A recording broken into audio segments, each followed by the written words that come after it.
All right. Welcome to the Salty Bro Book Club. I've got two guests. My name's Adam. I'm in Portland, and we've got David. Stefan. me. Welcome to the show. But yeah, we got a special guest today. We got Stefan sitting in with us after a serious badgering that we gave him last week. It almost seemed like it would be a detriment to us if he wasn't to appear. So, did you read the have you read anything from the book, or are you just sitting in? I'm sitting in. All right, cool. Let's do just a quick check-in then. Like, say, I don't know. I'm going to start with Dave because Dave has been the co-anchor, co-pilot for this thing. How's your week been so far this week, Dave, with reading up on the chapter and then doing the app, the mindful. What's it called? What's the app called? Waking up. Waking up. Yeah. My week's been great. I can feel the progress continue, and I'm in a really interesting place that I never thought I would be. Super rad,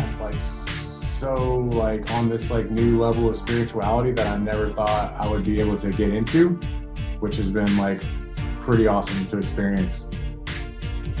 Right on. And Steph, how's your week been so far? It's been actually really good. It's had some new things, the hobbies challenge pop up, and What's the hobby challenge? so essentially, besides working, I've had nothing I've been attracted to besides working in meetings over the past, I would say, probably in a long time. So I'm trying to find something outside of that I can do, that I can connect with. Essentially, I really am excited about fishing and trying out these new fishing spots, and then possibly rock climbing. I was talking to a buddy about rock climbing. So yeah, there's been some actually new things. We're going to be going to batting cages next weekend, me and another friend. So I'm excited about that. Right on. Right now we are knee deep in Sam Harris's book, Waking Up: Guide to Spirituality. We're going to be going over chapter 3 today. I just want to bring you up to speed, Steph, just to bring you in on the show here. Last week we talked about the mystery of consciousness, and the week before that we talked about spirituality. And would you mind sharing a little bit about how your relationship with spirituality?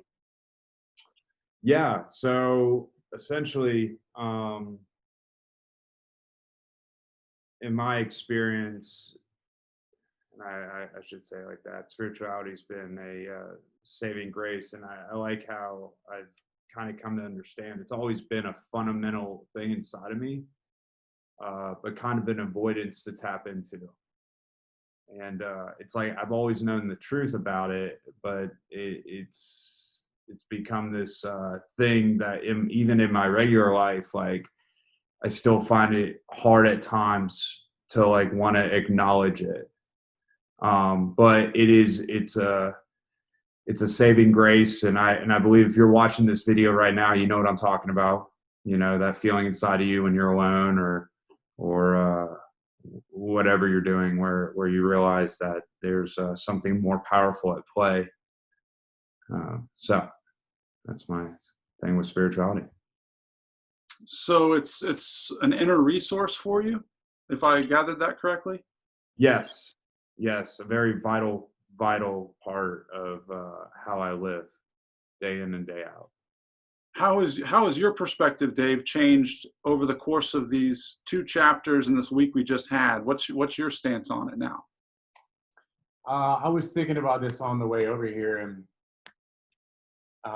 I used to have to always think that I knew exactly who I was, right? I had to have all these pieces collected to know exactly who I was in those moments.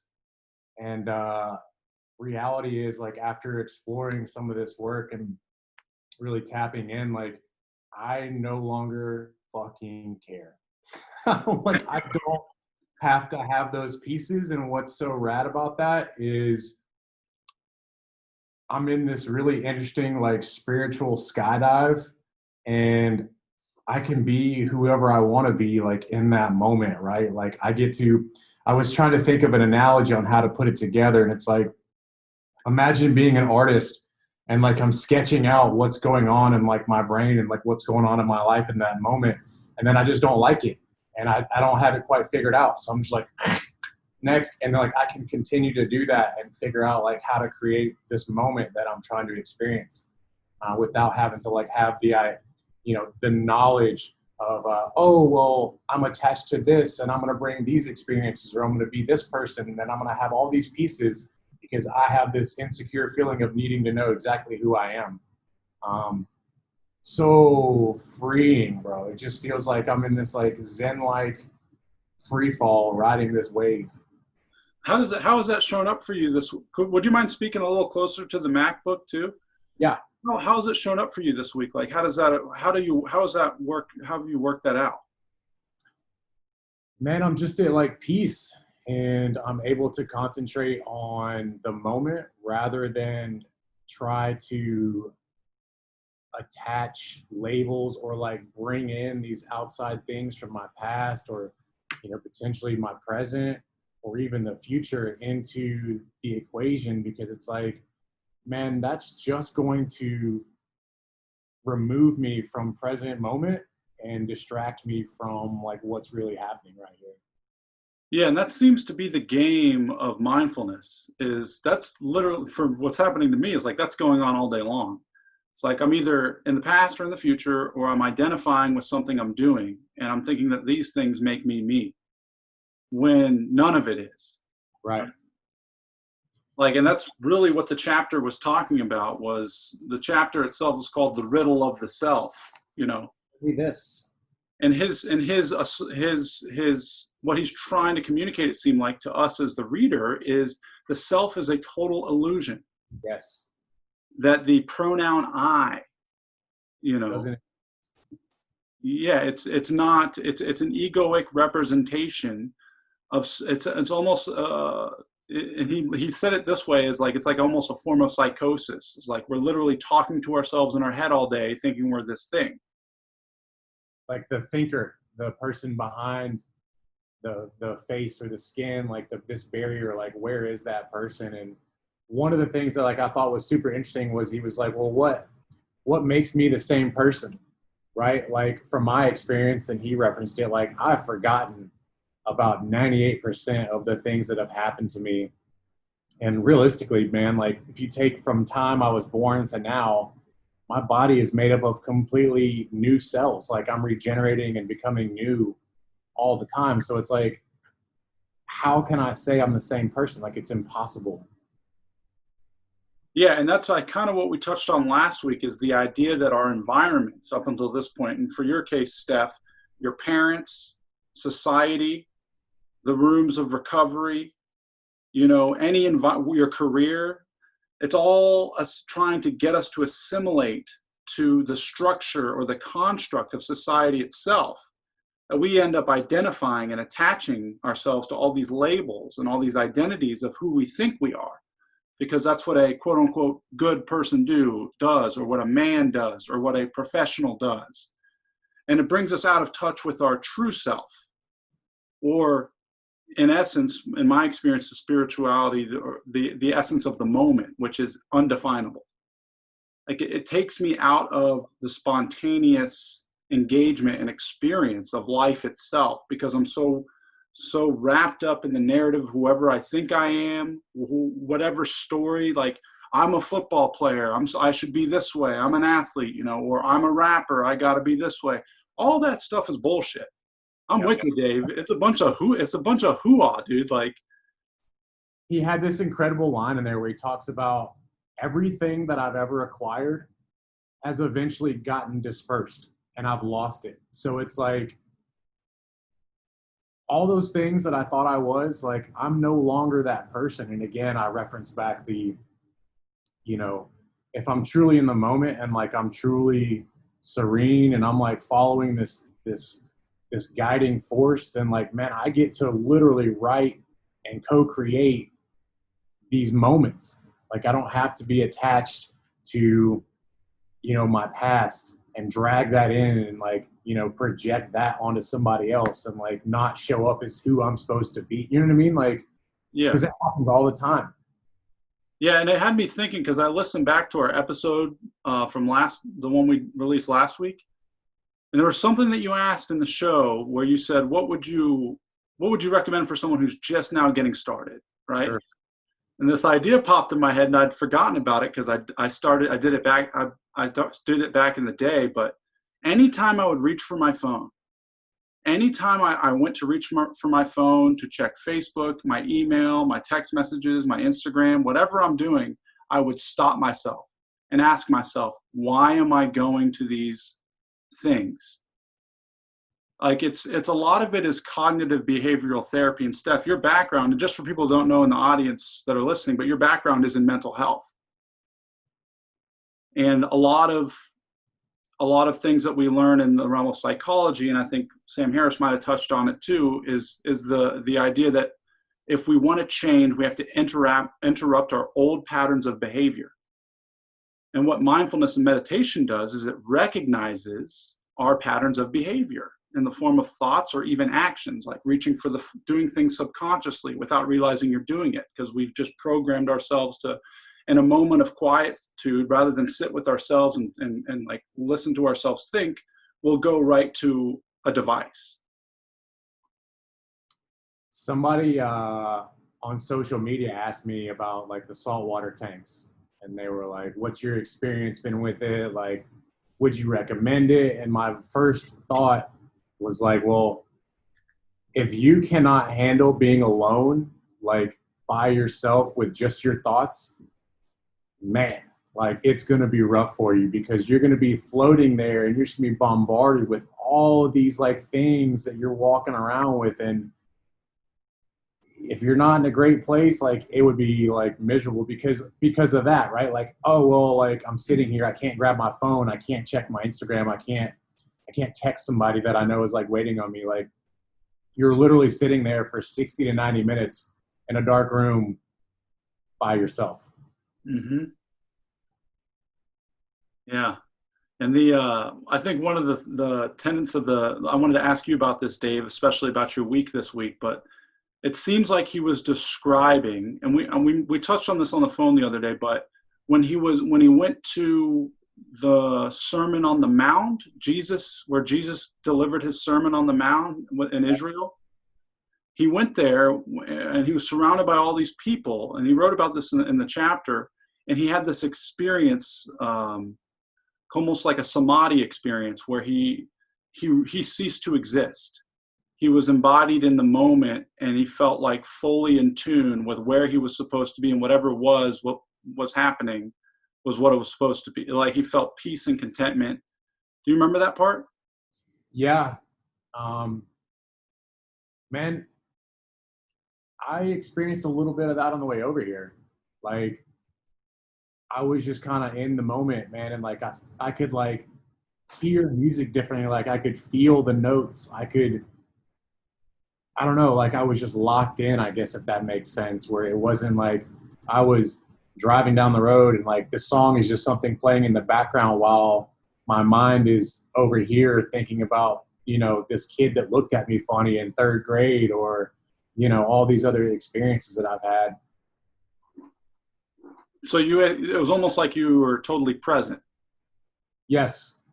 I felt like Ace Ventura when he's like, he hands him that thing and he's like, you have achieved supergalactic oneness. Yeah. It took you 80 years to achieve. Yeah. Any thoughts from you, Steph, so far as we're going along? Any questions or anything arising as you're experiencing this dialogue? No, this is actually pretty straight on with what I go with actually with my spiritual mentor. Yeah. Not far off by any means. How does he help you with this stuff? Talks to me about being human a lot. He's a really big believer that You know, we not just with like the narratives, but we have such a incapacity to believe that we're human beings, that we believe that we're either less than or more than. And the big belief is that, you know, being a child of God, right? Like once when you can get that firm, like I'm a human living through experiences, then you become one with the moment. You understand like the stories biblically on how these people weren't like idols, man. They were just regular people like Job and stuff, experiencing human emotions, going through their, you know, just going through their lives. Some were very like trying experiences, and others were, you know, very fulfilling and a lot of faith, you know. And that to me is very like present. Sometimes I can have an idea of like what I think spirituality should be, but like I was saying, it's really just the thing inside of me. But the rest of it's like you said, I have no idea what's to come, and what's behind me taught me lessons. But then again, just like theater of the lie, which is what you guys are talking about with stage characters, it really has no bearing, you know. The characters that have been developed for me have no bearing on who I am now. So that's what I'm gathering out of it. Yeah, and I think you have. I was talking about this earlier today, but I think you've got the same thing that I've got, where I'm like, I want to be perfect, and I'm my biggest judge and my biggest critic, and I'm always psychoanalyzing and trying to figure out what's wrong with me or how could I have been better, you know, and critiquing myself all day long. Yeah. Yeah. It's really strange. I want the final, like, it's like this kind of a destination. I want like this final experience of enlightenment, but really it's like the whole journey is the enlightenment side of things and it's real addicting. Dave just said right before, you know, an experience where my subconscious, and I'm like, I had no argument because, I mean, for all I know, it's right. Like I'm very addicted and geared to think about myself and characters that have been created for me, or I created myself along the way. It's very subconscious. It's very addicting. Like I don't even know that I'm doing it sometimes until like he might say something or somebody else might say something, and I'm like, oh, well, yeah, you're right. I you know, I don't have an argument versus that. That probably was just something I created. Right. So. Yeah, and for me at least, I've had to learn how to let go, and like even like, and when there's one thing to be aware that thoughts are happening. I'm not my thoughts, but also to be aware that I'm not the thing that's observing my thoughts either. I love the silence thing that you were talking about, Dave, because I was watching that the other day, and I spent a lot of time at the house alone, you know, more time I ever been alone in my life, per se. And I can definitely see how my thoughts are like just going. It's like it's wanting to create scripts constantly. It just can't sit in silence. And these scripts are very geared towards like what I've been doing for years. So there's no growth behind it. I'm basically just repeating the same cycle. Right. And so we talked about that last week. Remember, Dave, when I was like, the mantra that I was using early on was, I just want to be different. Yeah. Because all I have is my own mental baggage and my own narratives and my own ideas of how I think things should be or how I've been taught how things should be. And so I have to displace myself. And if there's going to be, it's like a step into the unknown. I have to be willing to sacrifice myself in pursuit of something bigger. There's a quote I just put up on Twitter, literally just a few seconds ago. It was, what did it say? I'm pulling it up right now. It said, you have the courage to lose what you call yourself, and you will find yourself. And that's essentially what this whole chapter is about, is the illusion of the self, the riddle of the self, that we want to, like, the thread goes on forever, and it continues, in my experience, continues to reform. But the more mindful you are, the quicker you can let go of it. Or I can actually argue, like, don't create something that's not there. Like on my end, like I everything's fine, and I'm creating all these things to work on, or narratives like you were talking about, Right. Maybe yourself already there, Your right. your natural state, we actually will create problems. Yeah. Like, left unchecked, the human monkey brain will figure out something to make an issue. Yep. And if it's not happening externally, it's happening internally. Yep. Yeah, So, like, it's really funny about that because did you read the part where he's talking about like somebody staring at you? yeah. And like how like we call it like self-conscious, but it's really not self-conscious. It's the fact that like now you are conscious of somebody being conscious of you, like, and there's all these kind of like feelings that can be associated with that. It's really, I thought that was so like interesting to think about from that angle. I could feel it from the very beginning of this recording, and I still feel it now. We are all showing up differently because we know we're being filmed. Right. That's one of the reasons I wanted to get you on the show, Steph, and I've been enjoying this so much with you, Dave, is because we have to stretch through that, right? We have to somehow, it's one thing to share in a group, or it's one thing to share with a friend. It's another thing to say, you know what, this is who I am, and anyone could see it. Anyone could hear it. Yeah, I had an experience with that earlier. Like somebody had texted me and like said that they had like listened to the podcast, and I was like, fuck. And they were like, I was like, well, now you get to see this like whole other side of me that I, normally would never like show to somebody, I guess, unless you were like a little bit more closer in proximity to me. Which I thought was just kind of funny. Like, it doesn't bother me. I just thought it was funny that it accelerated to like that point. But they got something out of it. Yeah, that's why everything for me right now feels like such a trip, is because I'm working through this right now, but I care so much about what we're doing. Like, each podcast, each essay, each song, whatever I create, I care so much about it, that having to learn how to let go and realize that it's nothing. It's really nothing. It's just like the self, like the idea of who I think I am is nothing. Like, I've got to be able to let go of even the things that get created in the process of creativity or whatever. It's like letting things go, is damn difficult for me when I care so much. It's like having an empathetic level up here and an output level that's out here, and just being like, all right, this is who I am. This is what I love, and just doing it because to do it.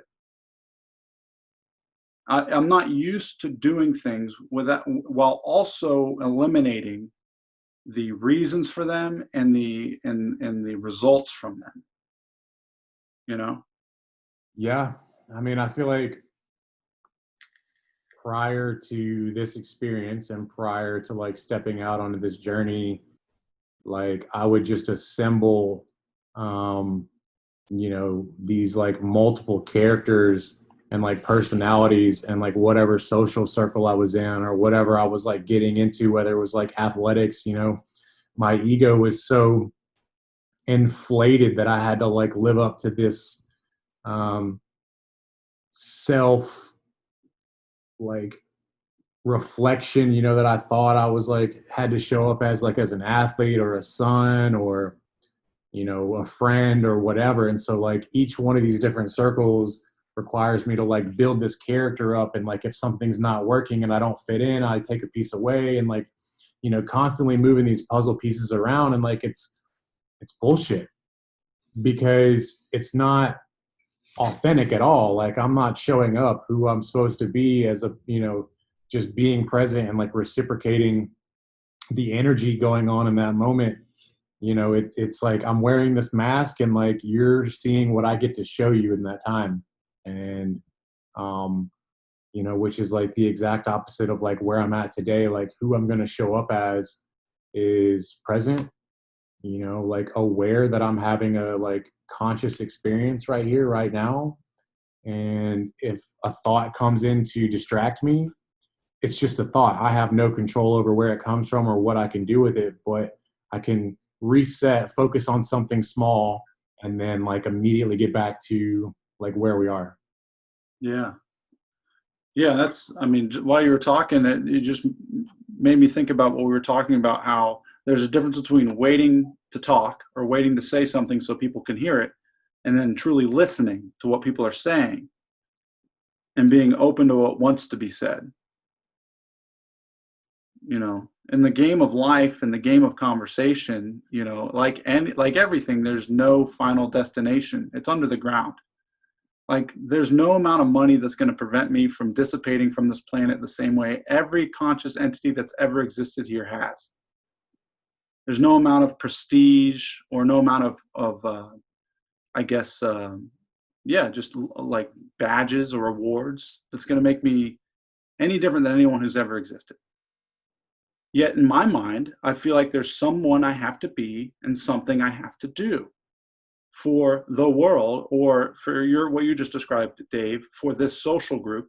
I have to show up as Adam the athlete, or I have to show up as Stefan the you know, the alumni coordinator. You know, and it's an interesting, and I've been thinking about this a lot recently, but it's interesting the way Alan Watts puts it. He's almost as like the self, which is a riddle, but like the idea of the self or the ego itself can be played with. That it's okay when these things show up, but the moment I think I'm those things, or I attach myself or identify myself with those things, I'm fucked. Like it's okay for when a microphone's presented for me to step up there and just rip a rap, but when I think that act creates value, like makes my existence valuable, I'm lost. Yeah. Like, I could tell you from my own experience, man, like I've attached myself to those things of like being an athlete and then, you know, or fill in the blank there. And then oftentimes like I'm so distracted by that when that label is removed, I'm really susceptible to fall into potentially a depressive state because I've put so much stock in on that one like adjective and what I thought that meant to me at the time. And now I'm in a state of like reverse osmosis with that. Like I'd rather just cash all my chips in and just go to like, you know, about as close to as a blank piece of paper as I could be and then like fill it up with like what's going on rather than like having this like poster on my wall wall in my brain of like who I think I am. And then just like, you know, trying to work towards that. You know, it'd be like a kid having like a favorite guitarist poster on his wall. And then like, you know what I mean? Like now you're not the original, this guitarist, you're just another carbon copy of like that person because that's what you idolized. Absolutely. Yeah, and there's an interesting theory that like the more I'm reading this stuff like this, the more I'm realizing how similar it is to like a diet or nutrition. Oh, 100%. It really is. Like I am a product of the thoughts I'm allowing into my space. So if I'm watching 600-pound Life all night with the missus, I'm not gaining. It's just like eating junk food. Yeah. But and it's so weird. Like when you get a taste of this, it's like when you get a taste of thoughts that change your reality, that allow you to, like we are, like I'm on this one right now because it's fucking with me. I don't know how to fully grasp it yet, but I do feel like it's my responsibility to feed myself and engage with thoughts that are of service to something beyond me, or service to better feelings and better ways of looking at things and better ways of living. That if I don't do it, I can continue to just spiral downwards into the depressive state, thinking I have to do this or do that to feel this way or that way. And I get all this excitement and this joy, but then it come crashing down with like existential despair. And it's like, no, what if I were to actually drink from the thoughts of people that have really fleshed this stuff out, you know? What if I really let my mind rest for a little bit, you know, see what it wants to do when there's a new diet that's introduced? Yeah. Like, I'm on this whole kick of just trying to remove toxins out of my life right now. And that could include people, the type of water that I drink, the type of air that I'm breathing, like all these things, because man, like to think that they don't have an effect is drastically underrated, because they do. Even down to like, say, the water that you're drinking, bro. You know, if it's not pure and filled with all these chemicals and you're just chugging it, like it's going to have an effect on your psyche. It's going to have an effect on like your emotions. And like, these are things that you just don't realize, right? So it's like everything that I put in, including meditation, has an effect. And like, that was one of the biggest things that he was talking about, that I had loved, was like meditation is like breaking this spell of thought, right? Like, I don't want to think, I just want to be. And so like, man, I'm telling you right now, I almost ordered this like $500 like water purification system, because I was like, like, you know what I mean? Well, it's true though, right? You think about it, like that's 60% of me is water, the water and liquid that I put into my body. Right. But I also just do that. I see something and I like, I'm Yeah, gone. I mean, fucking Jake went and bought a $1,500. What did he buy, dude? It was something so useless. It was like a machine. He bought a machine I can't even remember. But yeah, I don't know. I'm just like, just don't drink Diet Cokes all day or Coke all day. You know, it's like, as long as water's water. But it's not true though. Oh, it's a whole other podcast. We'll get into it. What about the purification ramifications of the water?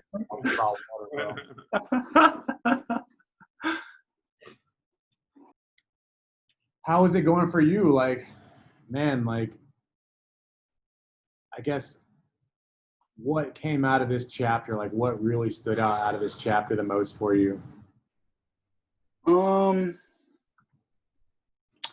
It's a weird thing. It's just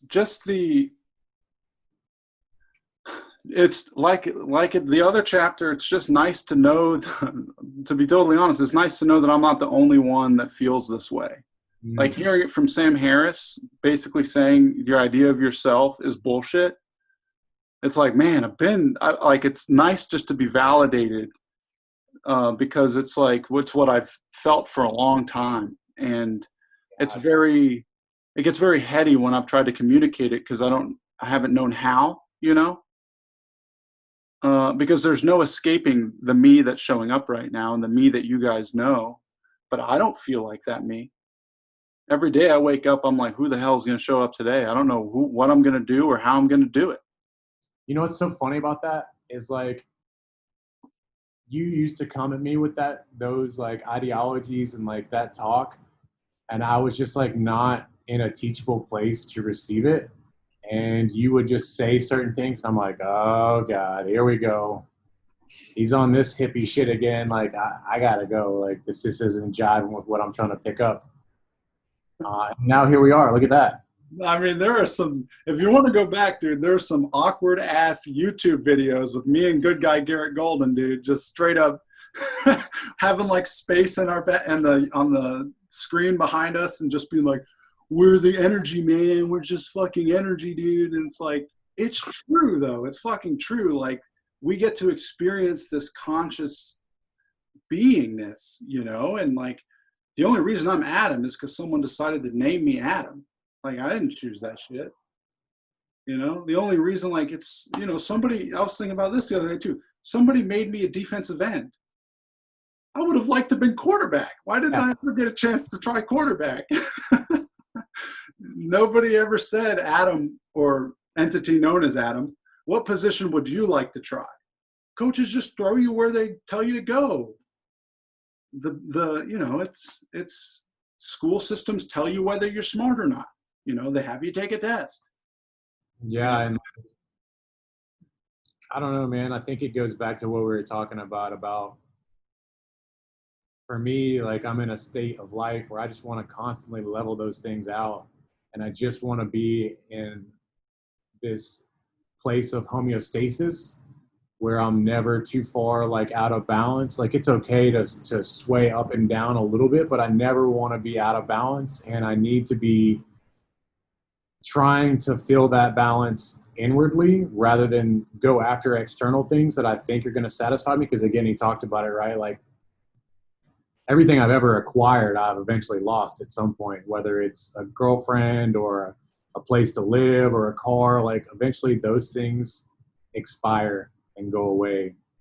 But, I have the opportunity to stay in the moment and like essentially what he's talking about, like be free, man, like be free of this thing that I think I am. Yeah.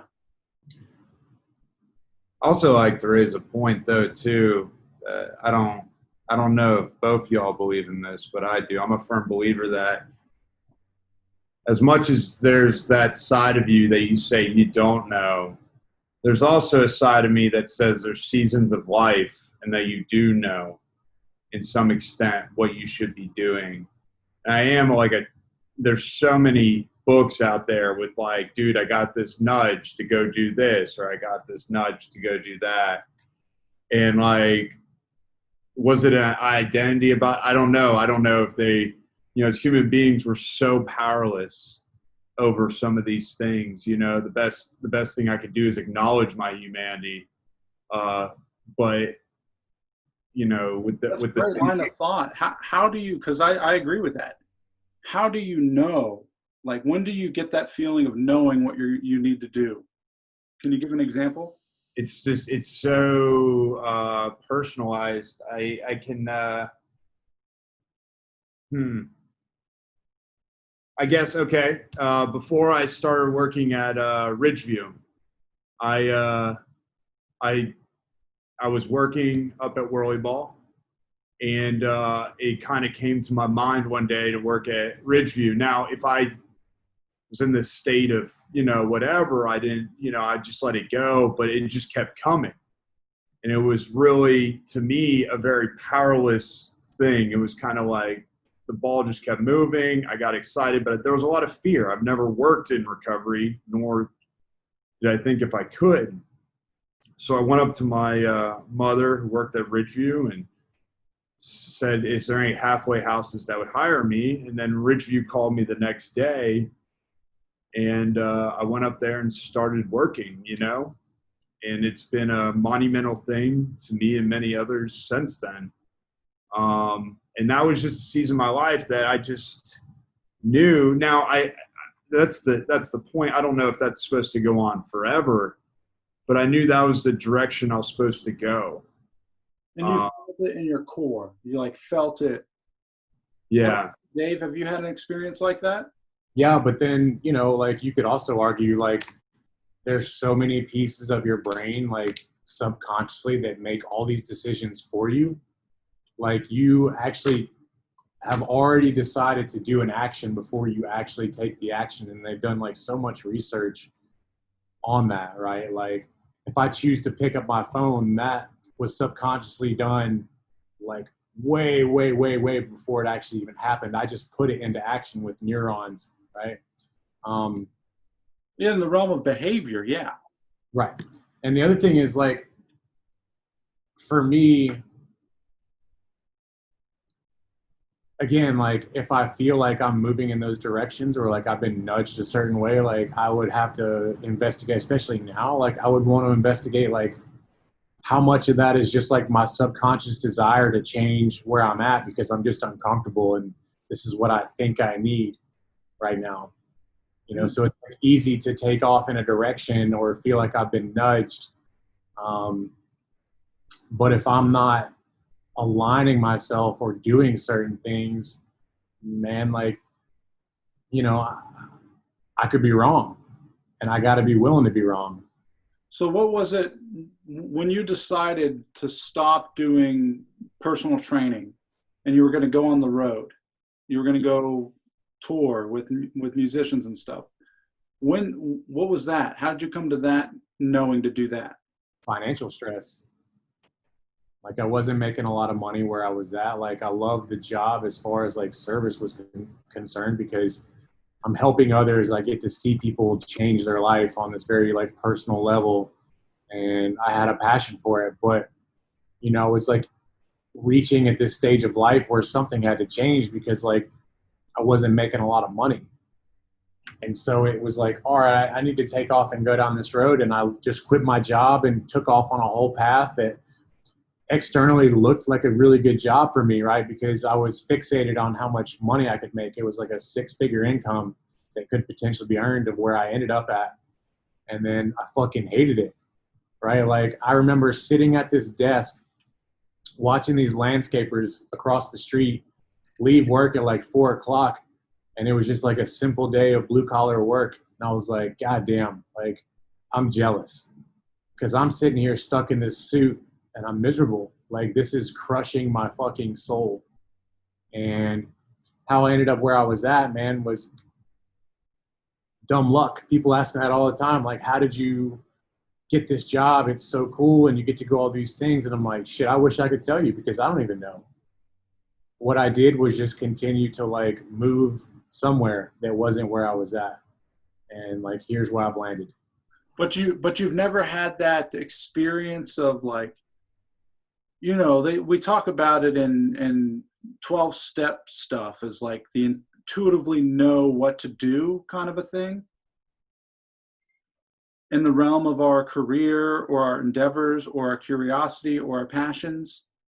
Like that's what I think Steph was getting at when he said that I do believe there's a difference. Like it's one thing to recognize I don't know shit, but there's also this internal knowing that you can establish. And that's what continues to fascinate me because when I was struck with it, like it was total powerlessness. It was the other end of the spectrum. Like I used to shoot dope all day. I couldn't control that. Then I'm stone cold sober. And it's like, I'm having these fucking ideas and this curiosity. And I need to call Stefan and be like, bro, I need to be in a group therapy session. I need to be working with people struggling with mental health issues. I just knew it. Like there was just like, I remember when it happened to me, I was driving home from the warehouse. I called Steph and I put my 2 weeks in the next day. I didn't even know if I would get a job anywhere or not. But it was like, I can't sit in this warehouse another day when I have all these things I need to figure out and discover out there. And I guess the warehouse was kind of a metaphor for the cubicle because I knew like I could be there forever. You know, I was making great money. I love listening to podcasts. I could write whenever I wanted. Anytime I had a thought, I was writing out essays. But there was this knowing in me that was like, you gotta, it was funny. It just, I remember picturing in my mind, I was driving home from work before I called Steph and I was just picturing, if you could go anywhere and do anything, what would you want to do? Like, what would you want to do for your job? And I was like, I'd like to be in a group therapy. I hear people talk about their issues. And I just ran with it. And that's where as much as I want to agree with you, and I don't really have an argument versus the characters that we built upon ourselves, I do think as human beings, we know more than we give ourselves credit. And sometimes it's not the answer that I want, so I want to create something different. Like right now in my life, it's a lot of patience, a lot of adjustment to silence, and then finding a simple hobby off to the side. It's not this excruciating issue or this extravagant experience coming up. It's very simplistic things, which my mind's very geared towards extremes. So no wonder it creates narratives every now and again that gets me to overthink because I live a good life. It's not exciting. It's not boring.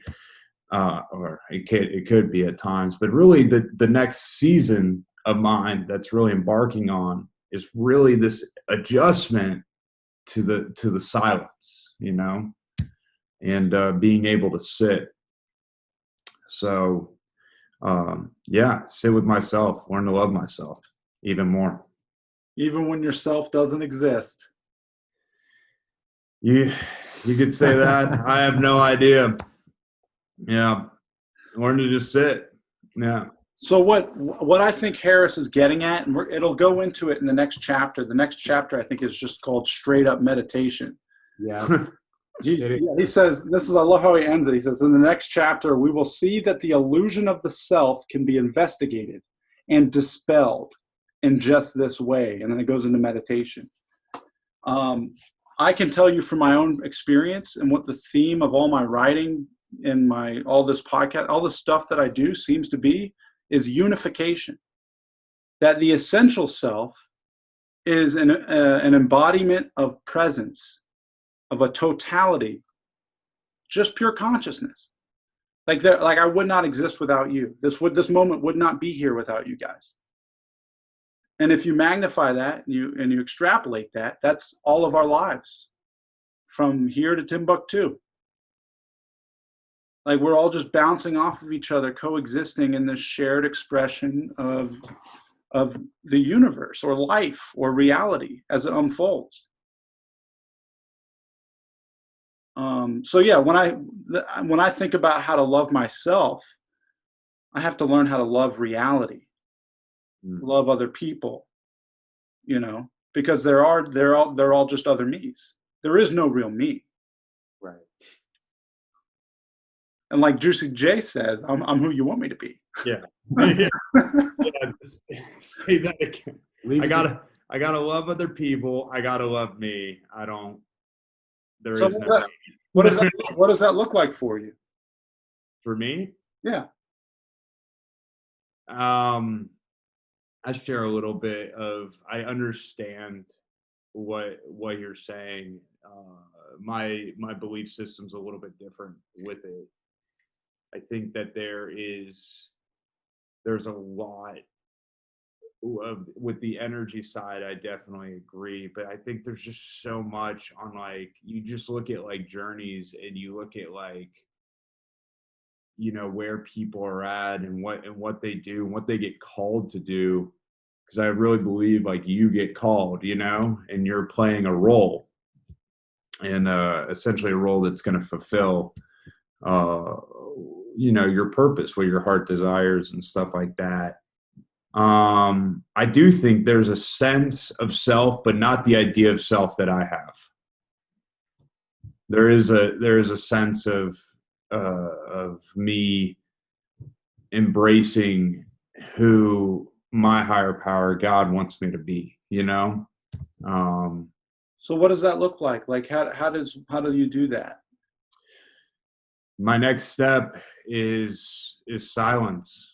Just being able to sit in silence, meditation. That's the biggest thing, No more distractions, no more 30 different things or talking to 27 different people, which I'm good at. It's almost like I've achieved that, that skill set. The next skill for me is going to learn how to be quiet and be okay with being quiet, even more.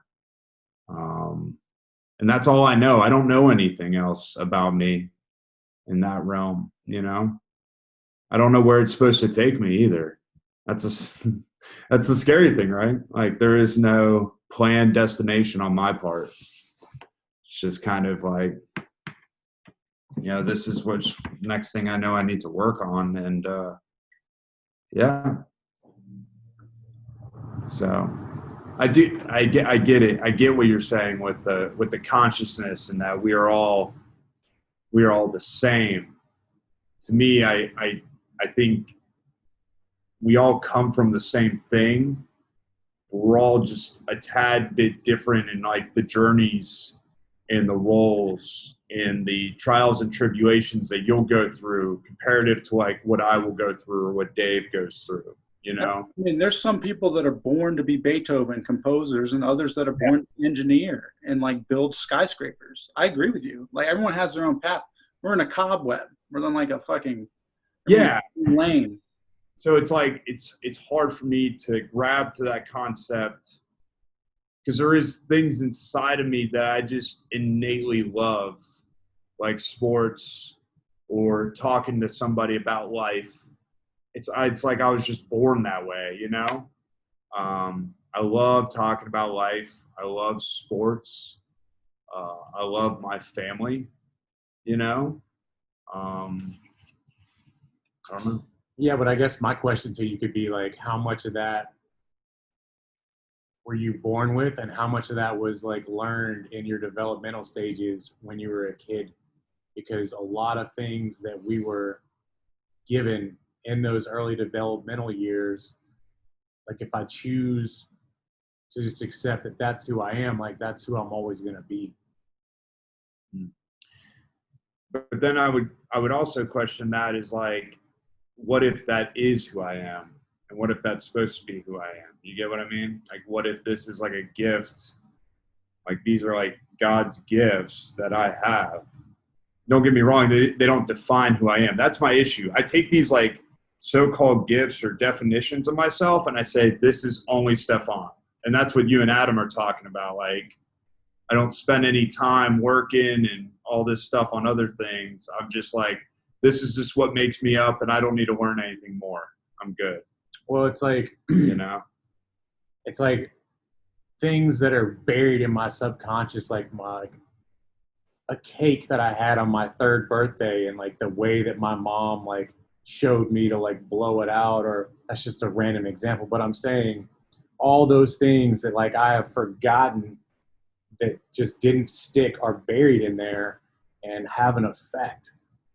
Like, and if I choose to not look internally, then like I'm just going to be that. I can't argue that. Yeah. I just can't. Yeah, you're right, but I can't. But you could be wrong. I just can't prove you wrong. My point of that is my point of that is to push you in this direction to like forget everything that you know, bro. Like, and just start at this interesting like zero state where you're walking on this journey and you're discovering who Stefan is, like new, like this is all going to be new to you, rather than just like be carrying like all these things about who I think that I am, because that's what we're talking about here is like who I think that I am is really irrelevant, like because who I am doesn't exist anymore. That those memories and those times and those things that I attach myself to, like they're fucking over. Like I kicked a game-winning field goal once, like a 63-yard field goal, but like I'm not that guy that's like, yeah, back in 97 at a game-winning field goal. Love it. You know what I mean? Like if I went back to that same high school, I mean, I hold records out of high school, bro, for kicking. And if I went back there today, they would have no fucking clue who I am. And so many people attach themselves to like those moments and who that made them in those moments, that to me, from my experience, it's like I'm looking over there. I told Adam this story. Like I'm looking over there. I was running. I busted my lip. Right? I busted my lip when I was like 7. I fucking split it wide open. And I was playing football. The kid threw me the ball, and I'm like looking back at it, and I'm like running full steam, right? So like essentially this is a metaphor for my past. And I'm running, and like I'm right about to catch it. And as soon as I catch it, I fucking turn my head and like boom, smack right into this tree, knocked me out, busted my lip open. And like that is essentially like the present, right? Like I'm looking at the past, and like I'm not even awake for the present. And so like I'm missing these moments, and it's gonna just fuck me up if I'm not like attuned or attentive to it. That's like what I'm getting from all this stuff. I mean, I'm in agreement. I just still think some things, in Adam shared earlier, some things are kind of intuitive. Now, what I'm seeing, what you're saying is like sometimes I can govern my life, and I guess a lot of people do, you know. and they govern their lives about all this stuff that's created. I know I'm guilty of it, you know, off baseball, off of who I am in recovery, etc. And really, those things don't matter. Yeah, I guess we're coming from the same side. I just firmly believe like there's specific things and seasons that I do know what I need to be doing, and I don't know why. Quantify. I want you to quantify a season for me then. How long is a season? That's what I'm curious. I have no control, man. It's just it comes and it goes. I'm completely powerless over. I don't even have. I can't even see the calendars. You know, of like why this comes, when it comes, when is it going to end? You know, just try to be as adaptable as I can and try to be okay with me being human throughout the experiences. Some days I'm going to have fear. Some days I'm going to have doubt. And that's okay. It's okay to not be okay. Like I love all the stories. Like I love it. Like you'll catch me like watching videos of them, like individuals. Adam went through one, like writing this book, you know, that he was writing. And like, it was just like, I don't know. He was just guided by something else, you know? Was the book going to help him out or anything? I don't know. But I told him just finish it. And you see people just take these like leaps of faith who they have no idea. Jay Shetty, you know Jay Shetty? It's his inspirational speaker. He was just talking about it. He said in his family, you're defined by being a doctor or a lawyer. And he went off and went to go be a monk for 3 years. So like in his family, you're literally a doctor or a lawyer. His whole entire family. He got his business degree, was going to go do like law school or something, but shot right, went to stay with monks for 3 years, got out, started shooting inspirational videos. Now he's like this huge celebrity hit with inspirational videos. And he like refuses to be bounded by the belief systems of like what he should be doing. Because now what he's doing is like not even what monks do. Monks don't come out and shoot inspirational videos. Right, but this is the difference between him and us, is he's discovered his truth, right? And what Dave is presenting to you is the idea that you already have a recollection of who you are and what you're good at and what you're going to do, you know, is a repeat cycle of everything we've done up until this point. Is like, essentially, it's almost like the metaphor Dave used was great. Of like, you know, like I agree. Like I do know that it's important to be human. I do. And I also know it's important to let ourselves feel and work through these emotions.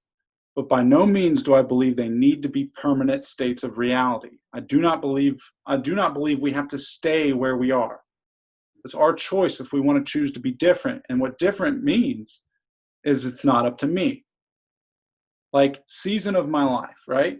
What's the quantification for how long a season lasts? I don't know how long I wrote that book. I'm still writing, dude. Yep. So the season's never ended. Yet every morning I wake up and it feels like the first day of this entity known as Adam, and what is he going to do? I wonder what I'm going to do too. I don't know what I'm going to do. That's what makes it exciting. It's like I'm playing around, trying to make sense of, you know, just working through. I know I can't listen to this 110%. This does not have my answers. And if you're on audio, I'm pointing at my brain and my head. But I know I don't have the fucking answers. And I think sometimes, though, that my only argument is I think sometimes you do. Not up here and here. I think sometimes you know what you need to be doing innately. I'm not going to say it's this big glorified philosophical answer, but I'm going to say like we know more than we think sometimes. And it's like the answer is not it's kind of given to us on a daily basis. Like, I don't know, some days you wake up and you know that you want to go to 3 meetings, you know, or you want to go rafting or something like that. I mean, it happens to me every morning, dude. Every morning I wake up and something starts happening. I start doing something and I know it's what I'm doing. But what I've had to learn to do, and you said the key word yourself, which is adaptability. Yeah. That means in the moment. That means the minute I think I know what I need to do and reality shows up and says, hey, bro, the engineer is not returning emails. He's not on the Skype call. You know, it's like, oh, fuck, I adjust. Obviously, reality doesn't want me to have this meeting. Mm-hmm. You know? So it's just about, like, it really is. You could segue the season of your life from daily to hourly to minutely. You can have a new season all day long. In that moment, yeah. He had a great reference point when he was talking about the pipes in his house busting and like how he was getting completely frustrated and like he'd call somebody to get it fixed and like it bust again, and he was just like going through this whole like series of, you know, what could be like really like aggravating moments. And he just talked about it and he left it with a line of like, every moment of the day, every moment throughout one's life offers an opportunity to be relaxed and responsive or to suffer unnecessarily.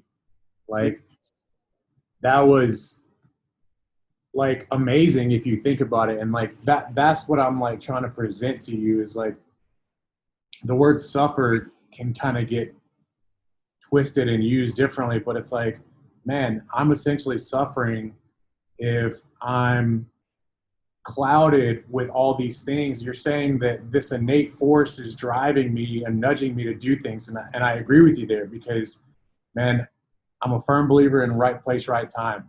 But what I'm flipping it back and saying to you is if I'm clouded with worries of the future and like labels of attachment and like presentations of my past and all these things that I think are making me up, I'm blind, bro. I'm essentially walking into this situation blind, and like what I think is a spiritual nudge may actually be subconsciously like this innate desire for something to protect me. I mean, right? We're mammals at the end of the day. So it might be I'm seeking food, shelter, attention, love, like acceptance, like all these other things. And so it would be really easy if I'm not clear internally and I'm not looking inside and I'm not at peace here. It'd be really easy to judge and like skew that nudge into something that like sets me off on a path that I don't really even need to be on. Yeah. That'd be too tough. And I do agree with you on that. Whenever I'm in the future or the past, I can honestly tell you from the data, and I can really tell you, like, honestly, my answers have never been a clear-cut yes or no. They've been like a process of, let me call you and Adam and see if this is the right thing for me to do because I'm excited. But really what it is like I'm stuck in the future or the past. I'm not present. And I'm trying to get y'all to like direct me on what I need to do because I'm not sure. Yeah, so like imagine we're like getting ready to skydive and me and Adam like are getting ready to jump out, and like we're literally trying to kick you out of the door right now to get you to free fall on this journey with us. It wouldn't work. It wouldn't work. No, I mean, I'm sorry, I was lost for a second because this triggered a memory for me, but fuck, dude, there was a moment when I was going to Diane Sherman and Mark Pimsler's classes, the CAC classes. And it was right when I started rapping. And I was going through one of the worst times of my life, totally heartbroken, depressed, not knowing, nothing I loved, nothing I thought I liked doing, it made me feel joy anymore. I was like, I seriously was in dark night of the soul. And I remember I'm at the CAC class and I take Pimsler outside and I walk out with him and he's like, what's going on? And I'm talking to him and I started crying and I broke down, and I remember talking to him being like, I don't know what's going on with me. I don't know why I can't feel any sort of happiness or contentment or peace. And I'm just not a rapper. And like tears are flowing down my eyes. I'm looking at him. I'm like, I'm not a rapper. And I look back at the group of the people I was learning all the therapy modalities with, and like the exercises we were doing. And I was like, it's all that's so natural to me. It all comes so intuitively. I don't know why I'm trying to be this thing, and I couldn't stop myself from doing it. I didn't know what else to do. I was out of options. The only thing I was able to rely on at that time was myself, which is an illusion, which is an egoic representation of bullshit. I did not know how to trust. I did not know how to have faith. I did not know how to live in the unknown. And I broke down. And it's funny you sharing this now is like, as I sit here today, literally living in a life that I can't even imagine. Like, I literally can't believe that I'm doing exactly what I want to do every minute of every day. It's insane to me. And rap is not involved at all. I knew that to be true when I was breaking down. Like, that was my truth, and it cracked me open. And I still couldn't do anything about it. So like, when it comes to like, if people that may or may not want to skydive or like jump in, it's like, there's nothing we'll ever be able to say to do or not do, man. Like, we're all on our own. We all have to figure out things on our own way. I feel like Brody in Point Break. Like, I'm just standing on the beach, ready to catch that mysterious wave, bro. I've been looking for it forever. You're coming something with me. And that's the other thing too, is like, I got into a state of paralysis yesterday. I started trying to strategize and plan this podcast, the release of this show, the release of a different essay. It put me into a state of non-action. Mm. And that's painful for me too, because I start thinking. Like, and what I learned was, when I finally pressed publish on the piece before today's podcast, all of a sudden, like you were describing, Steph, a knowing crept up in me. And before I knew it, I was downstairs downloading a video off YouTube to share on the Self-Will page to promote Patrick's music. I was like, I'm going to share Pat's music everywhere right now. And it wouldn't have happened if I hadn't have finally just said, fuck it, press publish. Fuck it, just do the thing. Fuck it. I also think everybody's skydiving experience, I think everybody does have a skydiving experience. And I think, I think it's just not up to me to understand what that is and why that is. I think people's fears are different. I think people are just designed very similarly, but slightly different. I mean, everybody's big experience is going to be different. That's why I try to be as sensitive as I can and try not to judge. Wow. What was that? I might have to go check out what my neighbor's doing. Boy, that's your neighbor? Yeah, that's fireworks. Oh, don't worry about it, dude. If it's fireworks, ain't no one's gonna die. Is he? Well, if you're listening, Stefan is gone now. But yeah, dude. Yeah, Dave. I just, that's what's so cool. I think that's why we write stuff like this. I think why Sam Harris, because I was thinking about that too, because I was kind of knocking much ado about nothing, like his whole consciousness thing. He has intellectually jerked off to get to, we don't know. Yeah. But I think Sam Harris wrote this book. And I think we do these creative things so we can communicate it for people that are ready to receive it. Like, and also for himself. Like, Sam had to make sense of this shit for himself. It says right here, Guide to Spirituality Without Religion. I still don't know where he stands on spirituality. Yeah, I know it's very unclear, but I think we're getting there, and I'm excited. He's kind of dropped it enough, like, he's thrown enough breadcrumbs on the trail to lead us back to it. But I think it's going to come later on. But I think what he is doing is really setting you up to be receptive to what he's trying to teach you, because he's literally layering it in a very teachable manner. Because if you have the title of that book, man, there's already going to be some sort of preconceived, ideology, like whatever that may be blocking you off from accepting what he's trying to give to you. And I think I agree with that. And I also find it hard to feel. I think part of it, its reason it's written this way is because he's discovering it as he's writing it. Yeah, 100%. And I think that's part of the reason why a lot of people do what they do is they want to see what they're capable of, or they want to see what they know to an extent. Because if it's true, if we really aren't who we think we are, then how do we figure out what we believe or what we think or what we feel? We have to talk about it. We have to capture it. We have to separate it from the mind. We have to look at it objectively. So Sam Harris is having all these experiences, and he knows all this stuff about neuroscience and neurology.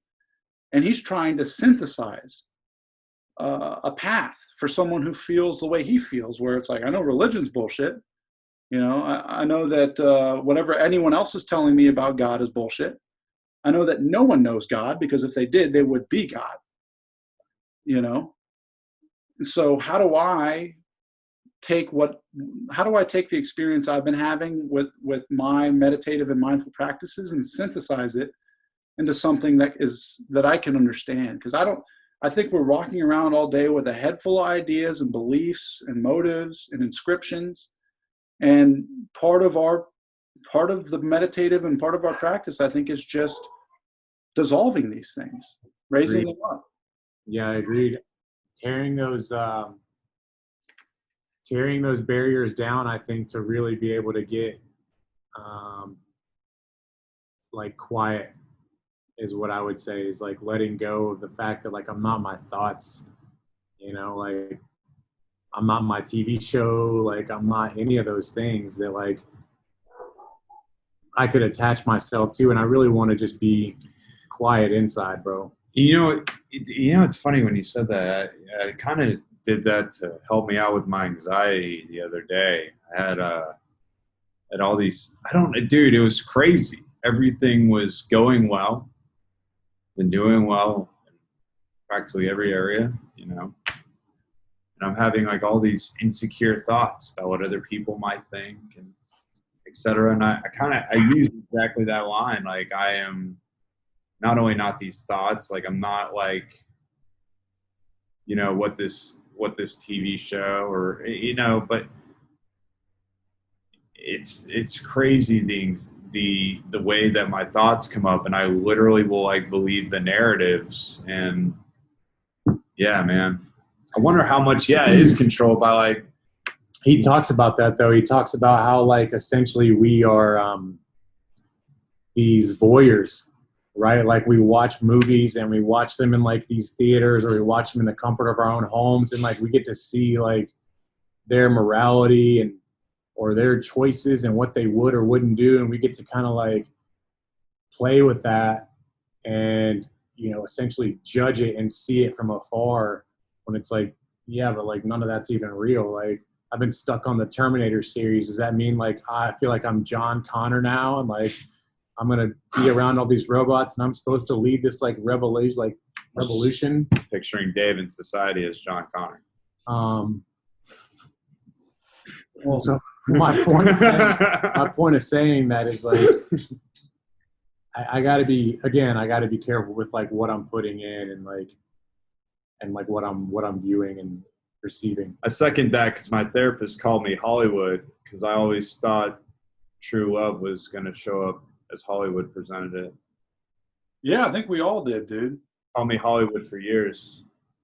Actually, technically, I'm probably still stuck in that character. Yeah, I would say Disney did a number on all of us, dude. Gosh, dude, 100%. And now we found our answer. Disney's the issue. We can just end the podcast for this week, dude. That's a whole separate podcast. I can literally blame all of my issues on Disney now. That's a whole separate podcast. So let's wrap it up. Is there anything else that we want to do before we close? Any notes you got, Dave? Any final thoughts, Steph? I'm glad that I stepped on here this week, and actually, believe it or not, I really didn't feel pressure on being on camera or pressure about sounding a certain way. So that's a lot of progress. Usually I feel immense pressure about being on camera or sounding a certain way, and I didn't. Nice. Back than usual. How was it? How would you say the experience was? Did it take a while to get comfortable? No, therapeutic. No, I think I was just ready. I think I was more ready this week. I've been operating a lot of my alone time, and I didn't know. Here's the interesting, right? Dave just said I'm coming over tonight. He didn't say anything about this. I just told myself the next time this is in front of me, I'm going to do it. Because I just wanted to do it because of those interesting conversation that I chose not to join in last time. So therapeutic. I should say therapeutic. Nice. Dave? I'm just trying to get radical, baby. Well, I've got some notes, just to final thought notes. Hit me. All right, here we go. The idea of I, which is me, or Stefan, or Dave, is a product of thought. Pure consciousness is between the experience. It's emptiness or void. It is just pure experience. Consciousness does not feel like a self. It's a happening. The totality of experience itself. So yeah, that's just a note. Thanks for letting me share. Paddling on top of that wave right now, enjoying that little nugget of wisdom you gave me. Dude, I read his whole chapter and then was like, all right, I'm going to take everything he said and try to simplify it into two things. Wave of my life, 50-year storm. So yeah, we'll be back next week with the meditate. What is it? Chapter 4? Chapter 4. Chapter 4 meditation. Yeah, feel free to reach out, hit us up, share your experience with the book if you're reading it. Share your thoughts if you're as confused as we are about who we are. Yeah, Jesus. Still free falling over here. And I'm pretty sure you just triggered the final song for the end of the episode. That is going to be playing right now as we're speaking. I did. Did you get the other one that I had? That will be in the intro as well. See, it came out beautifully tied together. Beautiful. Thanks for joining us, Steph. We're good. I'm back next week. Cheers, bud. Yeah, you're welcome back anytime, dude. Are you going to get the book? I need to. I was just too lazy. Yeah, got to get the book, bro, because then you can talk about meditation with us. Hey, how's the app going for you? Bro, the app's going great, dude. Have a meeting tomorrow. I think I already told you that. What? His app.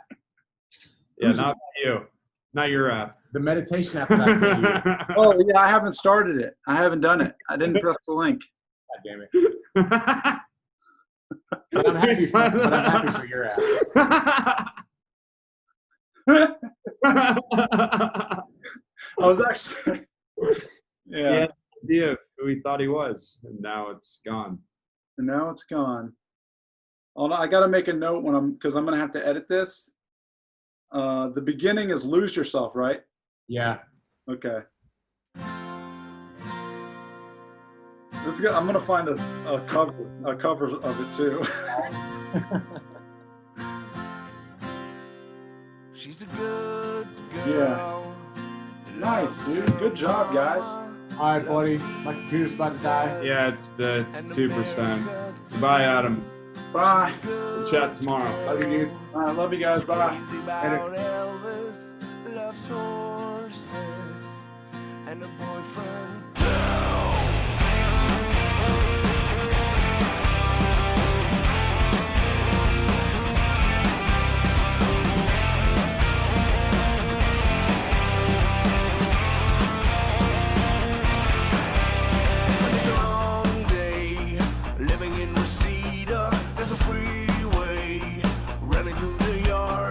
I'm a bad boy, 'cause I don't even miss her. I'm a bad boy.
the sky. I'm gonna free fall out into nothing. Gonna leave this world for a